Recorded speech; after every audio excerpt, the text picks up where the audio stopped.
ಕರ್ನಾಟಕ ಸರ್ಕಾರ ನನ್ನ ಮೇಲೆ ಒಂದು ರಿವೆಂಜ್ ಪಾಲಿಟಿಕ್ಸ್ ಅನ್ನ ಮಾಡುವಂತ ದೃಷ್ಟಿಯಿಂದ ಸುಳ್ಳೊಂದು FIR ಅನ್ನ ದಾಖಲು ಮಾಡಿಸುವಂತ ಪ್ರಯತ್ನ ಮಾಡಿದೆ.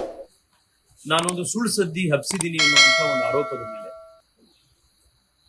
ನಾನು ಹೈಕೋರ್ಟ್ ಅಲ್ಲಿ ಹೋಗಿ ಅದನ್ನ ಪ್ರಶ್ನೆ ಮಾಡಿದೆ.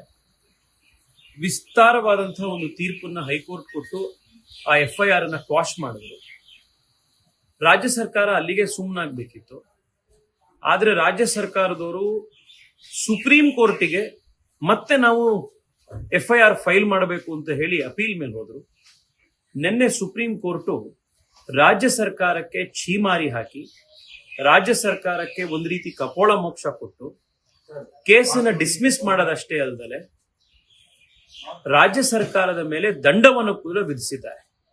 ನಿಮ್ಮ ರಾಜಕೀಯ ಜಗಳಾಟವನ್ನ ಕೋರ್ಟ್ನ ಒಳಗಡೆ ತೆಗೆದುಕೊಂಡು ಬರಬೇಡಿ, ನೀವು ರಾಜಕೀಯವನ್ನ ಕಾನೂನು ವ್ಯವಸ್ಥೆಗಳನ್ನ ಬಳಸಿ ಮಾಡ್ಲಿಕ್ಕೆ ಹೋಗಬೇಡಿ, ದುರ್ಬಳಕೆ ಮಾಡಬೇಡಿ ಅನ್ನುವಂತ ವಾರ್ನಿಂಗ್ ಕೂಡ ಕೊಟ್ಟಿದ್ದಾರೆ. ನಾನು ಕಾಂಗ್ರೆಸ್ನ ನಾಯಕರಿಗೆ, ಕಾಂಗ್ರೆಸ್ ಪಾರ್ಟಿಯವರಿಗೆ ಹೇಳಲಿಕ್ಕೆ ಇಚ್ಛೆ ಪಡೋದು, ನಿಮಗೆ ತಾಕತ್ತಿದ್ರೆ ರಾಜಕೀಯ ಷಡ್ಯಂತ್ರ ಮಾಡೋದನ್ನ ಬಿಟ್ಟು, ಸಂಸ್ಥೆಗಳನ್ನ ದುರ್ಬಳಕೆ ಮಾಡೋದನ್ನ ಬಿಟ್ಟು ನೇರವಾಗಿ ರಾಜಕೀಯ ಜಿದ್ದಾಜಿದ್ದಿಗೆ ಬನ್ನಿ. ಜನರು ಮಧ್ಯದಲ್ಲಿ ಹೋಗಿ ಹೋರಾಟ ಮಾಡೋದು.